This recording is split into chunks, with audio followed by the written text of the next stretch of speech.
तो आज का सबसे पहला क्वेश्चन आपके सामने है, बहुत बहुत इंपॉर्टेंट क्वेश्चन है, ध्यान से वीडियो को जरूर देखना आप, और यहाँ से आपके कॉमन एग्जाम में जरूर पढ़ेंगे क्वेश्चंस। तो पहला क्वेश्चन है, दक्षिण भारत का एकमात्र जनपद अशमक की राजधानी क्या है? आपको 4 ऑप्शन दिया गया है और आपको फटाफट नीचे अपना आंसर कमेंट करना है। तो इसका राइट आंसर हो जाएगा ऑप्शन नंबर सी, पोटली। तो दक्षिण भारत का एकमात्र जनपद अशमक की राजधानी क्या है? पोटली है। बहुत ही इंपॉर्टेंट क्वेश्चन है। बात करते हैं अशमक कहाँ पर है। अशमक जो है यह गोदावरी नदी क्षेत्र के आसपास है। बहुत ही इंपॉर्टेंट क्वेश्चन है, गोदावरी नदी क्षेत्र के आसपास है। आपको नोट करना है जो भी एक्स्ट्रा फैक्ट बताऊंगा, और एक्स्ट्रा फैक्ट बहुत सारे हैं यहाँ पे, और बहुत बहुत इंपॉर्टेंट एक्स्ट्रा फैक्ट है जो कि एग्जाम में पूछा गया है। बात करते हैं एक एक ऑप्शन की। हाटक की बात कर ले तो ये जो है कंबोज की राजधानी है। किसकी राजधानी? कंबोज की राजधानी हाटक है। ठीक है। इंद्रप्रस्थ की बात कर लेते हैं तो इंद्रप्रस्थ जो है ये कुरु महाजनपद की राजधानी है। कुरु महाजनपद, ठीक है, इंपॉर्टेंट क्वेश्चन है। और तो यहाँ पे कुरु महाजनपद आपको नोट करना है, कुरु महाजनपद, ठीक है। और पोटली बता दिया आपने, मैंने विराटनगर की बात कर ले। विराटनगर जो है मत्स्य जनपद की राजधानी है, मत्स्य जनपद, मत्स्य जनपद। तो ये 4-5 पॉइंट है। एक क्वेश्चन से आपको इतने पॉइंट याद रखना है। अगला क्वेश्चन देखेंगे, क्वेश्चन नंबर 2। गेराल्ड ऑगियार 1669 से 1677 जिसने बंबई शहर की स्थापना की थी, कहाँ का प्रेसिडेंट था, ये आपको बताना है। Right answer option number B, Surat का क्या था? प्रेसिडेंट था। बहुत ही इंपॉर्टेंट क्वेश्चन है। और बंबई शहर की स्थापना किसने की थी? गेराल्ड ऑगियार ने किया था। एक क्वेश्चन ये बनता है, जो गेराल्ड ऑगियार थे वो कहाँ के गवर्नर थे? कौन से भारतीय शहर के गवर्नर थे? राज्यपाल थे तो वो मुंबई के थे। मुंबई उस टाइम पे क्या था? बॉम्बे था। तो ये पॉइंट याद रखना है आपको। बहुत ही इंपॉर्टेंट क्वेश्चन है और डिटेल में जानेंगे हर एक चीज़ को। वीडियो को जरूर लाइक करना, वीडियो पसंद आए तो, और लाइक करने के बाद इस वीडियो को जितना हो सके शेयर कर देना, ताकि इस पर अच्छा रिस्पॉन्स आए तो नेक्स्ट वीडियो आपके लिए जल्द से जल्द बनाया जाए। चलो अगला क्वेश्चन लेते हैं, क्वेश्चन नंबर 3। प्रथम आंग्ल मराठा युद्ध किस संधि के तहत समाप्त किया गया? 4 ऑप्शन आपको दिया गया है। राइट आंसर हो जाएगा ऑप्शन नंबर बी, सालबाई की संधि। प्रथम आंग्ल मराठा युद्ध किस संधि के तहत समाप्त हुआ? तो सालबाई की संधि हो जाएगी यहाँ पे। ठीक है, देखो बहुत बहुत इंपॉर्टेंट क्वेश्चन बनता है प्रथम आंग्ल मराठा युद्ध से। ठीक है, तो प्रथम आंग्ल मराठा युद्ध जो हुआ था वो 1775 से लेके 1782 के बीच हुआ था। ठीक है, इंपॉर्टेंट क्वेश्चन है। एक क्वेश्चन बनता है कि जो आंग्ल मराठा युद्ध हुआ था किसके किसके बीच हुआ था? तो ब्रिटिश और मराठाओं के बीच में हुआ था। इंपॉर्टेंट क्वेश्चन है। ठीक है, चलो अगर बात करते हैं यहाँ पे समाप्ति की बात कर ली जाएगी तो सालबाई की संधि से समाप्त हुआ था। लेकिन अगर शुरुआत की बात कर दी जाए तो ये जो हो जाएगा आपका सूरत की संधि से शुरुआत हुआ था। सूरत की संधि से इसकी शुरुआत हुई थी। तो 4 पॉइंट बने। आंग्ल मराठा युद्ध किसके किसके बीच हुआ? अंग्रेजों और मराठाओं के बीच हुआ। उसके बाद कब हुआ? प्रथम 1775 से 1782 के बीच, और समाप्त हुआ सालबाई की संधि के साथ, और सूरत की संधि के साथ यह स्टार्ट हुआ था। बात करते हैं सेकंड आंग्ल मराठा युद्ध की, तो ये कब हुआ था? ये 1803 से 1805 तक चला था। तीसरी भी पूछ ली जाती है, तृतीय आंग्ल मराठा युद्ध कब हुआ था? तो 1817 से 1819 तक हुआ था। तो यहाँ से 5-6 पॉइंट आपको याद रखना है। एक एक पॉइंट यहाँ से खुद में एक क्वेश्चन है और एग्जाम में पूछा जाता है। क्वेश्चन नंबर 4 आपके सामने। शिवाजी के शासन व काल में अष्टप्रधान में अमात्य किस विभाग की देखरेख करते थे? कौन? अमात्य। बहुत बहुत इंपॉर्टेंट क्वेश्चन है ये। राइट आंसर हो जाएगा ऑप्शन नंबर डी, आय व्यय का लेखा जोखा करते थे। कौन? अमात्य। बहुत बहुत इंपॉर्टेंट क्वेश्चन है। ठीक है, चलिए एक एक बात कर लेते हैं। अब यहाँ पे राज्य का प्रशासन और अर्थव्यवस्था की देखरेख कौन करता था? तो वो पेशवा करते थे। कौन करते थे? पेशवा। पेशवा को शिवाजी के साम्राज्य में शासनकाल में क्या कहा जाता था? वो जो पेशवा कहा जाता था वो प्राइम मिनिस्टर यानी प्रधानमंत्री हुआ करते थे। विदेश मंत्री की बात कर ले तो विदेश मंत्री को उस समय में सुमंत कहा जाता था, और सैन्य प्रधान को क्या कहा जाता था? सूरी इन नौबत कहा जाता था। ये 5 पॉइंट आपको याद रखना है। अगला क्वेश्चन देखते हैं, क्वेश्चन नंबर 5। निम्नलिखित में से दुर्भिक्ष जांच आयोग के बारे में कौन सा कथन सही है? ये आपको बताना है। दुर्भिक्ष जांच आयोग। अगर आपको इस वीडियो का पीडीएफ चाहिए तो व्हाट्सएप स्टडी ग्रुप ज्वाइन कर सकते हैं, या फिर टेलीग्राम चैनल भी ज्वाइन कर सकते हैं। टेलीग्राम चैनल ज्वाइन करने का लिंक आपको डिस्क्रिप्शन नीचे मिल जाएगा। डेली रात को 9 बजे जीके जीएस और जनरल नॉलेज का टेस्ट होता है, और शाम को 4 बजे मैथ और रीजनिंग का क्लास होता है। तो आप लोग क्लास जरूर अटेंड करो। इसका राइट आंसर हो जाएगा ऑप्शन नंबर ए, बंगाल के अकाल के कारणों पर विचार हेतु। यही है, इसीलिए आयोग बनाया गया था, दुर्भिक्ष जांच आयोग। कब बनाया गया था? 1943 में। डेट इंपॉर्टेंट है, डेट पूछा गया है एग्जाम में, तो आपको याद करना चाहिए। ठीक है, चलो बात करते हैं पुलिस की कार्य पद्धति पर विचार। तो इसके लिए कौन सा आयोग बैठाया गया था? तो ये फ्रेजर आयोग बैठाया गया था, फ्रेजर आयोग। ठीक है, श्रमिकों की स्थिति पर विचार करने के लिए विनय आयोग बनाया गया था। ठीक है, विनय आयोग। और बेरोजगारी की समस्या की समीक्षा हेतु यह स्प्रूस समिति, मैंने एक वीडियो में बताया था, स्प्रूस समिति बनाई गई थी। ठीक है, इंपॉर्टेंट क्वेश्चन है। चलो अगला क्वेश्चन देख लेते हैं। क्वेश्चन नंबर 6, निम्नलिखित में कौन सा सुमेलित नहीं है, ये आपको बताना है। 4 ऑप्शन आपको दिया गया है।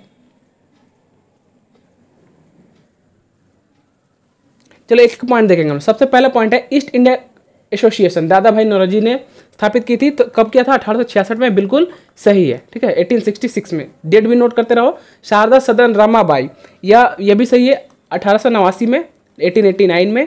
और women's India Association Annie Besant ने नहीं, यह हुआ हो जाएगा इसका आंसर सदाशिव अय्यर, सदाशिव अय्यर। कब डेट पूछ लिया जाता है? तो 1917 में, 1917 में। और खुदाई खिदमतगार अब्दुल गफ्फार खान, तो ये भी पॉइंट सही है, 1930 हो जाएगा इसका आंसर। ठीक है, टेलीग्राम चैनल ज्वाइन करना है, क्योंकि टेलीग्राम पे भी मैं क्विज का क्वेश्चन पूछता हूँ और क्विज का आंसर आपको वहाँ पे भी रिप्लाई करना रहता है। डेली क्विज होती है वहाँ पे भी। तो ये पॉइंट इसको आपको नोट करना है। और सुमिलित नहीं है, इसका right answer option number C, women's India Association Annie Besant नहीं होगा, यहाँ पे सदाशिव अय्यर हो जाएगा। ठीक है, चलो अगला क्वेश्चन देखें। क्वेश्चन नंबर 7, कौन सा मिलान सही है? यहाँ पे 4 दिया गया है, कौन सा सही है आपको बताना है। एक एक पॉइंट हम लोग डिटेल में डिस्कस करेंगे, ताकि वीडियो देखते के बाद आपको यहाँ पे जितने भी क्वेश्चन है सारे के सारे मुजबानी याद हो जाए। क्वेश्चन नंबर 7 का क्या हो जाएगा? चलो एक एक पॉइंट करके देखेंगे हम लोग। गुब्बारे खातिर मुंशी प्रेमचंद्र, ये गलत है। इसका हो जाएगा अबुल कलाम आज़ाद ने लिखा था। किसने? अबुल कलाम आज़ाद ने। ठीक है, तो बहुत ही इंपॉर्टेंट क्वेश्चन है। दूसरी पॉइंट की बात करते हैं, होम एंड द वर्ल्ड, ये रविन्द्रनाथ टैगोर ने लिखा था। बिल्कुल सही जवाब है। और hints for self culture, sir Valentine Chirol द्वारा, ये गलत है। ये लाला हरदयाल द्वारा लिखा गया था, लाला हरदयाल। तो कौन कौन सा गलत हो गया? 2 और यहाँ पे 3 गलत हो गया। ठीक है, और कौन सा सही है यहाँ पे पूछा गया, तो 1 और 4 सही हो जाएगा। 2 और 4 सही हो जाएगा। तो ऑप्शन कौन सा हो जाएगा? ऑप्शन नंबर डी, केवल 2 और 4। फ्री हिंदुस्तान, तारकनाथ दास, बिल्कुल सही है। ये भी इंपॉर्टेंट क्वेश्चन था। चलो अगला क्वेश्चन देखें। क्वेश्चन नंबर 8, हर्षवर्धन अपने जीवन में किस धर्म को पूर्ण रूप से अपनाया था? Right answer option number D, Ajivaka संप्रदाय। ठीक है, सॉरी, इसका आंसर ऑप्शन नंबर बी हो जाएगा, बौद्ध धर्म को अपनाया था हर्षवर्धन ने। बहुत बहुत इंपॉर्टेंट क्वेश्चन बनता है यहाँ से। और क्या क्वेश्चन बनता है यहाँ पे? देखो, बौद्ध धर्म की तो 2 शाखाएं हैं, सभी को पता होना चाहिए बात। बौद्ध धर्म की कितनी शाखाएं हैं? 2 शाखाएं हैं। ठीक है, हीनयान और महायान, हीनयान और महायान, ये आपको पता होना चाहिए। ठीक है, तो ये जो हर्षवर्धन थे वो कहाँ से थे? वो महायान शाखा के थे। ठीक है, महायान शाखा से तो कौन थे? हर्षवर्धन। तो अगर शाखा पूछ दे तो आपको महायान बताना है, और धर्म पूछ दे तो वो बौद्ध धर्म। चलो अगला क्वेश्चन देख लेते हैं। क्वेश्चन नंबर 9, चोल काल में ब्राह्मणों को दी गई कर मुक्त भूमि किस नाम से जानी जाती थी? टैक्स फ्री जो लैंड दिया जाता था उसे क्या कहा जाता था चोल काल में? राइट आंसर हो जाएगा ऑप्शन नंबर बी, चतुर्वेदी मंगलम कहा जाता था, जिस भूमि पर टैक्स नहीं लगाई जाती थी। ठीक है, इंपॉर्टेंट क्वेश्चन था। अगला क्वेश्चन देखेंगे। क्वेश्चन नंबर 10, स्वदेशी आंदोलन भारत में डैश के दौरान शुरू हुआ? कब शुरू हुआ?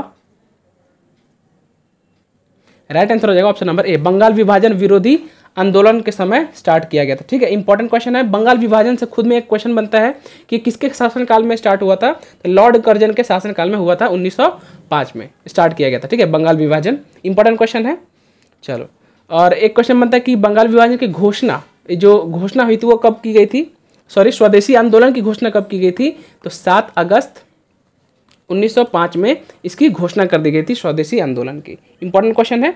और कहाँ से किया गया था? तो कलकत्ता के टाउन हॉल से, कलकत्ता के टाउन हॉल से इसकी घोषणा की गई थी। तो इतना पॉइंट आपको याद रखना है। क्वेश्चन नंबर 11 आपके सामने है, एलोरा गुफाओं के स्मारक का संबंध निम्नलिखित में से किससे है? राइट आंसर हो जाएगा ऑप्शन नंबर डी, उपरोक्त सभी से, बौद्ध धर्म से भी, जैन धर्म से भी और हिंदू धर्म से भी।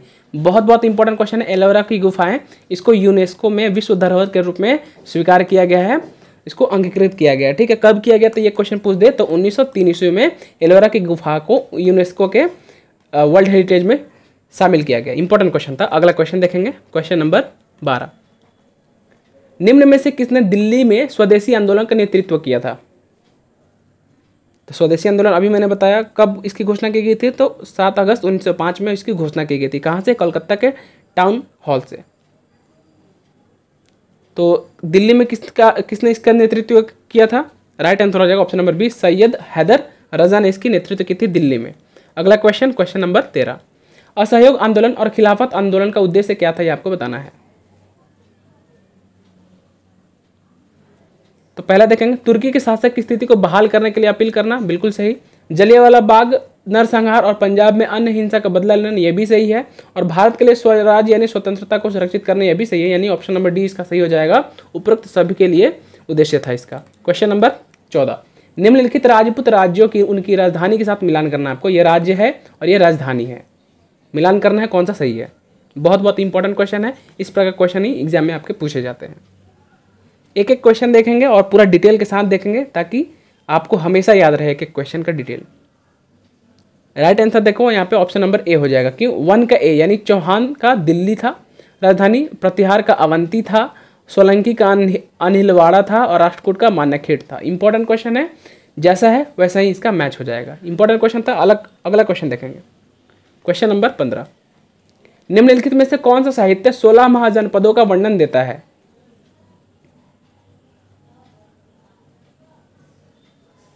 राइट आंसर हो जाएगा ऑप्शन नंबर 1 और ये 2, भगवती सूत्र और अंगुत्तर निकाय। ये जो है किसका 16 महाजनपदों का वर्णन देता है। इंपॉर्टेंट क्वेश्चन है। ठीक है, अब देखो यहाँ पे जो भगवती सूत्र है वो कौन से धर्म से है, तो यह है जैन धर्म से। और अंगुत्तर निकाय ये कौन से धर्म से, ये बौद्ध धर्म से है। तो ये पॉइंट भी आपको याद रखना है, ऐसा घुमा कर भी क्वेश्चन पूछा जा सकता है। ठीक है, चलो अगला क्वेश्चन देखेंगे, question number 16। Annie Besant Congress की अध्यक्ष कब निर्वाचित हुई थी? बहुत बहुत इंपॉर्टेंट क्वेश्चन है ये। राइट आंसर ऑप्शन नंबर ए, कलकत्ता अधिवेशन 1917 में एनी बेसेंट अध्यक्ष चुनी गई थी। बहुत बहुत इंपॉर्टेंट क्वेश्चन है। एक एक पॉइंट हम लोग देखेंगे। बात करते हैं बंबई अधिवेशन 1918 की अध्यक्षता किसने की थी, तो हसन इमाम ने किया था। किसने? हसन इमाम ने।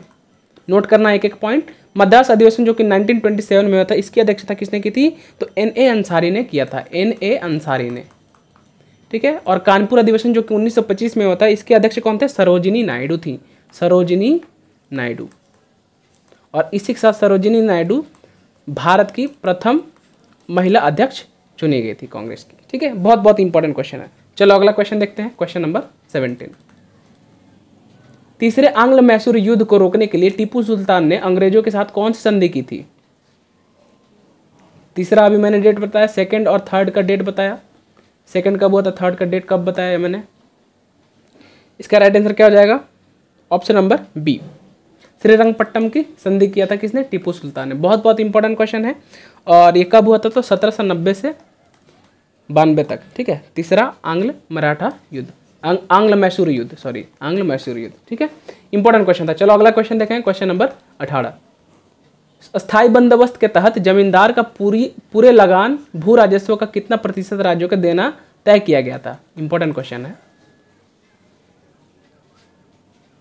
राइट आंसर ऑप्शन नंबर ए, 89%। अगर एग्जाम में 90% भी दे तो ये भी सही हो जाएगा। ठीक है, चलो अगला क्वेश्चन देख लो, क्वेश्चन नंबर 19। राज्यसभा में भारत के राष्ट्रपति द्वारा कितने सदस्यों को मनोनीत किया जाता है? बहुत बहुत इंपॉर्टेंट क्वेश्चन। मैंने एक वीडियो बनाया था, प्रेसिडेंट जीके ट्रिक, राष्ट्रपति पॉलिटी जीके ट्रिक, जिसमें प्रेसिडेंट से हर एक क्वेश्चन मैंने बताया था। महाभियोग क्या होता है, इनकी नियुक्ति कैसे करते हैं प्रेसिडेंट, इनको कौन पद से हटाया जा सकता है, एक एक पॉइंट मैंने डिस्कस किया था। अगर आपने वीडियो नहीं देखा है तो वीडियो जरूर देख लो, चैनल पर मिल जाएगा या फिर डिस्क्रिप्शन चेक करो, वहाँ पर लिंक आपको मिल जाएगा। तो राष्ट्रपति कितने सदस्यों को मनोनीत कर सकता है? क्वेश्चन नंबर 90 राइट आंसर होगा ऑप्शन नंबर बी। बहुत बहुत इंपॉर्टेंट क्वेश्चन। 12 सदस्यों को राष्ट्रपति मनोनीत कर सकता है राज्यसभा के। ठीक है, अगर लोकसभा की बात कर दे तो लोकसभा में कितने कर सकता है, लोकसभा में सिर्फ 2 कर सकता है। कितना, 2 मनोनीत सदस्य चुने जा सकते हैं राष्ट्रपति द्वारा लोकसभा में, अगर लोकसभा की बात करते हैं। ठीक है, चलो अब एक एक करके बात बोलते हैं। बात करते हैं हम लोग एक ट्रिक बताया था मैंने, सरल। ठीक है, अगर संसद पूछ दे कि संसद हमारे भारतीय संविधान में संसद का उल्लेख कौन से आर्टिकल में है, तो आर्टिकल 79 में है। राज्यसभा का उल्लेख कौन से आर्टिकल में है, तो आर्टिकल 80 में है। और लोकसभा का आर्टिकल 81 में है। ठीक है, तो इंपॉर्टेंट क्वेश्चन है 79, 80 और 81, सरल, संसद, राज्यसभा, लोकसभा। ठीक है, इंपॉर्टेंट क्वेश्चन बनता है। चलो एक क्वेश्चन ये भी बोलता है राज्यसभा का गठन कब हुआ था, तो राज्यसभा का गठन मैं आप शॉर्ट में लिख देता हूँ, राज्यसभा का गठन कब हुआ था, ये 1952 में हुआ था। डेट पूछ दे तो 3 अप्रैल 1952 में हुआ था। अगर बात करें फर्स्ट बैठक कब हुई थी, पहली बैठक कब हुई थी राज्यसभा की पहली बैठक, तो ये हुआ था आपका 13 मई 1952, 13 मई 13 मई 1952। तो ये 5-6 पॉइंट आपको याद रखना है। चलो अगला क्वेश्चन देखेंगे, क्वेश्चन नंबर 20। दोस्तों वीडियो पसंद आ रहा है ना, तो वीडियो को लाइक जरूर करना और जाते जाते वीडियो को शेयर जरूर कर देना। क्वेश्चन नंबर 20 क्या है, अनुसूचित जाति और जनजातीय क्षेत्रों के प्रशासन और नियंत्रण से जुड़ी हुई संविधान की कौन सी अनुसूची है। बहुत बहुत इंपॉर्टेंट क्वेश्चन, और यही क्विज का क्वेश्चन मैंने टेलीग्राम चैनल पर ही पूछा था। तो टोटल 29 आंसर्स की आए हैं और बहुतों का आंसर सही है। अनुसूची का मैंने वीडियो बनाया हुआ है, वीडियो नहीं देखा आपने तो देख लो जरूर, चैनल पर जाओ, वीडियोज पे सर्च करो, मिल जाएगा आपको। Right answer option number B. 5वीं अनुसूची किससे जाति संबंधित है, SC और ST से, अनुसूचित जाति और जनजातियों से यहाँ पे संबंधित है, इंपॉर्टेंट है। चलो बात करते हैं चौथे की। ठीक है, जहाँ मैंने एक ट्रिक बताया था कि जहाँ 4 लोग बैठ जाएं, 4 लोग इकट्ठा हो जाएं तो एक सभा बन जाती है। ठीक है, तो कौन सी सभा से संबंधित है, राज्यसभा से। तो संविधान की अनुसूची 4 जो है किससे संबंधित है, राज्यसभा के प्रतिनिधित्व की बात करता है। और 5वें की अभी मैंने बताया SC और ST, इसका ट्रिक क्या था, S किस तरह दिखता है, 5 की तरह दिखता है, तो 5वीं अनुसूची आएगी। छठी की बात करें, 6 अनुसूची की बात कर लें तो ये जो है ये 4 राज्य का जनजाति की बात करते हैं, सिर्फ ST की बात करती है, SC की बात नहीं करते, 4 राज्य के 4 स्टेट्स के। और वो 4 स्टेट्स कौन कौन से हैं, बहुत बहुत इंपॉर्टेंट है। क्या हो जाएगा, AMTM। तो क्या है, असम, मेघालय, त्रिपुरा और मिजोरम। असम, मेघालय, त्रिपुरा और मिजोरम, ये 4 स्टेट के ST की बात करता है अनुसूची 6 यानी अमेंडमेंट 6। ठीक है, शेड्यूल 6। 7वीं अनुसूची की बात कर लें तो यहाँ पे शक्तियों का विभाजन हुआ है, शक्तियों का विभाजन, शक्तियों का बंटवारा, शक्तियों का विभाजन। जैसे संघ सूची, राज्य सूची, समवर्ती सूची, ये 3 थे और एक अवशिष्ट शक्तियाँ। तो इतना पॉइंट इंपॉर्टेंट है, अनुसूची का मैंने वीडियो बनाया हुआ है। अगला क्वेश्चन देखेंगे, क्वेश्चन नंबर 21। 1957 में किस समिति ने भारत में त्रिस्तरीय पंचायती राज का सर्वप्रथम सिफारिश की थी। Right answer option number C, Balwant Rai Mehta समिति। बहुत इंपॉर्टेंट क्वेश्चन, 3 टियर सिस्टम था, मतलब 3 स्तरीय पद्धति थी। बलवंत राय मेहता समिति ने सबसे पहले पंचायती राज की सर्वप्रथम सिफारिश की थी। ठीक है, अगर बात कर ले अशोक मेहता समिति की, तो द्विस्तरीय पंचायत समिति का इन्होंने सिफारिश की थी, द्विस्तरीय। ठीक है, और बलवंत राय मेहता समिति के ये थे पुत्र थे अशोक मेहता। ठीक है, इंपॉर्टेंट क्वेश्चन बनते हैं यहाँ से। अगला क्वेश्चन देखें, क्वेश्चन नंबर 22। भारतीय संविधान के अंतर्गत अवशिष्ट अधिकारों का अर्थ है, क्या अर्थ है ये आपको बताना है। अभी मैंने बताया 4 तरह की सूची होती थी, संघ सूची, राज्य सूची, और एक था समवर्ती सूची, और एक था अवशिष्ट शक्ति यानी रेजिडुअल पावर। तो इसका अर्थ क्या होता है। Right answer option number D, अधिकार जिनको केंद्रीय सूची, राज्य सूची और समवर्ती सूची में स्पष्ट रूप से शामिल नहीं किया गया है उनको अवशिष्ट अधिकार कहा जाता था। अगर एग्जाम्पल पूछ दे तो आप एग्जाम्पल के तौर पर इंटरनेट दे सकते हैं। ठीक है, अच्छा एक क्वेश्चन अगर ये पूछ दे आपसे कि अवशिष्ट अधिकारों पर कौन कार्य करेगा, तो संसद अगर ऑप्शन में दे तो आप टिक कर देना, अगर संसद नहीं दे तो अगर केंद्र बोल दे, केंद्र सरकार, तो वो भी सही हो जाएगा। ठीक है, इंपॉर्टेंट क्वेश्चन था। क्वेश्चन नंबर 23 आपके सामने है, राज्य मंत्री परिषद का गठन कौन करता है। राइट आंसर ऑप्शन नंबर ए, केवल एक यानी राज्यपाल करता है राज्य मंत्री परिषद का गठन। देखो एक संविधान में लिखा गया है कि हर एक राज्यपाल के मंत्री के मदद के लिए राज्यों में मंत्री परिषद का गठन किया जाएगा। और ये कहाँ पर वर्णन किया गया है, अगर आर्टिकल पूछ दे तो ये आर्टिकल 163 में वर्णन किया गया है कि हर राज्य के राज्यपाल की मदद के लिए राज्य मंत्री परिषद का गठन किया जाएगा। और इसके गठन कौन करेगा, राज्यपाल करेगा, अंडर आर्टिकल 163। ठीक है, इंपॉर्टेंट क्वेश्चन है, एग्जाम में पूछा जाता है। अगला क्वेश्चन देखें, क्वेश्चन नंबर 24। डेम्पियर होजेस रेखा निम्नलिखित में से किससे संबंधित है। Right answer option number D, Sundarban से संबंधित है। डेम्पियर होजेस रेखा की बात कर लें तो यह एक काल्पनिक रेखा है, ठीक है, काल्पनिक रेखा है। इसको कब खींचा गया था? 1829 में, 1829 में इसको खींचा गया था, ठीक है। कहाँ पर है ये? तो वेस्ट बंगाल के नॉर्थ 24 परगना जिले में है, ठीक, वेस्ट बंगाल के नॉर्थ 24 परगना में। बहुत बहुत इंपॉर्टेंट क्वेश्चन है। अगला क्वेश्चन देखेंगे, ज्योग्राफी का क्वेश्चन था ये, क्वेश्चन नंबर 25। भारत में क्रेडिट कार्ड की शुरुआत किस वर्ष से हुई थी? Right answer option number C, 1981 में क्रेडिट कार्ड की शुरुआत की गई थी। अगला क्वेश्चन, क्वेश्चन नंबर 26। क्राकाटोआ ज्वालामुखी किस देश में स्थित है? ज्योग्राफी का इंपॉर्टेंट क्वेश्चन है।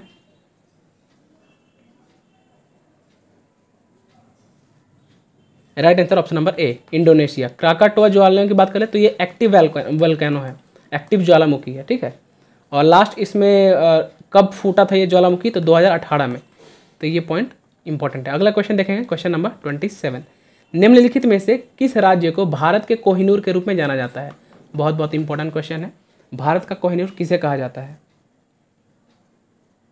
Right answer option number A, Andhra Pradesh को कहा जाता है। आंध्र प्रदेश से एक बात ये बताओ कि भारत में भाषाई आधार पे, कौन से आधार पे? भाषाई आधार पे सबसे प्रथम राज्य कौन सा बना था और वो कब बना था, उसका डेट भी आपको बताना है। तो इसका आंसर आपको नीचे कमेंट करके देखना है, बताना है। मैं देख रहा हूँ कौन कौन कमेंट कर रहे हैं। अगला क्वेश्चन देखेंगे, क्वेश्चन नंबर 28। पूर्वी भारत में दामोदर नदी की मुख्य सहायक नदी बराकर नदी पर कौन कौन से बांध बनाए गए हैं? इंपॉर्टेंट क्वेश्चन है। क्वेश्चन नंबर 28 जो है यहाँ पे ज्योग्राफी से इंपॉर्टेंट क्वेश्चन है, आपको बताना है। तो देखो यहाँ पे बराकर नदी पर कौन कौन से बांध बनाए गए? राइट आंसर हो जाएगा ऑप्शन नंबर डी, उपरोक्त सभी। मैथन बांध, बेलपहाड़ी बांध, तिलैया बांध, ये सब कहाँ पे? बराकर नदी पर इंपॉर्टेंट है, ये बनाए गए हैं। अगला क्वेश्चन देखें, क्वेश्चन नंबर 29। टेरा क्रॉस का औपचारिक विकास भूमि के उस हिस्से में होता है जिसमें शामिल है, क्या शामिल है आपको बताना है।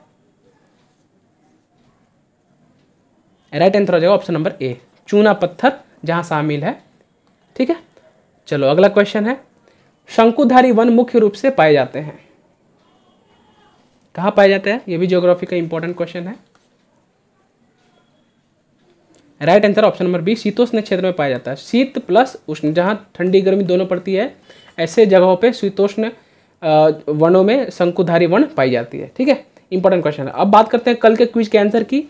तो कल का जो क्विज था कि कार्बन क्रेडिट सिस्टम किस वर्ष से लागू किया गया था, तो बहुत लोगों ने सही जवाब दिया है। इसका राइट आंसर हो जाएगा ऑप्शन नंबर 3, 1997 में यह स्टार्ट किया था कार्बन क्रेडिट सिस्टम। अब एक एक क्विज का हम लोग पूरा डिटेल में जानेंगे, क्योंकि मैं जो क्विज का क्वेश्चन पूछता हूँ बहुत इंपॉर्टेंट होता है। अब इसके बारे में डिटेल जानते हैं कि कार्बन क्रेडिट सिस्टम होता क्या है, ठीक है।